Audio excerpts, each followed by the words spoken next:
Deməli, təkrar qulaq asaq, nə təhər olub, necə olub deyirsiniz? Mən nə eləmişdim, bundan sonra nə oldu? Nə vaxt gəlmişsiniz yanıma? Yanvarda geldiğini değiştiniz. Yanvarda. İndi isə may ayıdır. Yanvarda gəldiniz, niyə gəlmişdiniz? Ayaq şişmişdi, kızarmışdı. Böyle mazorla gelmişti. Değiştiniz, kilite koydunuz yetti. Getdiniz. Ondan sonra da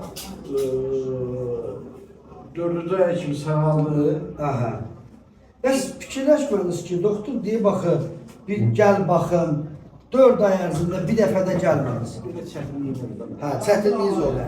Və yaxşı, bax, indi niyə o çətinlik aradan qalxdı mı? Yox. Qalxmıyor, amma gəlmişsiniz də, düzdür. Deməli, istəyəndə gəlmək olur. Özünüzün Aysa.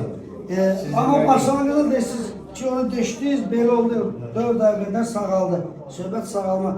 Yara bəzən üstü qasına bağlayıb, altından onun qasına bağlamağın, məsəl üçün, ki, qoymaq lazım deyil ki, tam içi təmizlənsin. O ki, üstü bağlananda içəridə çirkləmə əmələ gətirir. Ona görə mütəmadi cərrahla gəlib getmək lazım ki, cərrah baxsın ayağa. Sağır olsa da eləyər falan biraz. İndi məsələn burada gördüyümüz kimi elə bir hal yaranıb ki, böyük bir qızartı və oynaq səthində bir problem var. Böyük ehtimalda burada sümükdə də çürümə yaranır.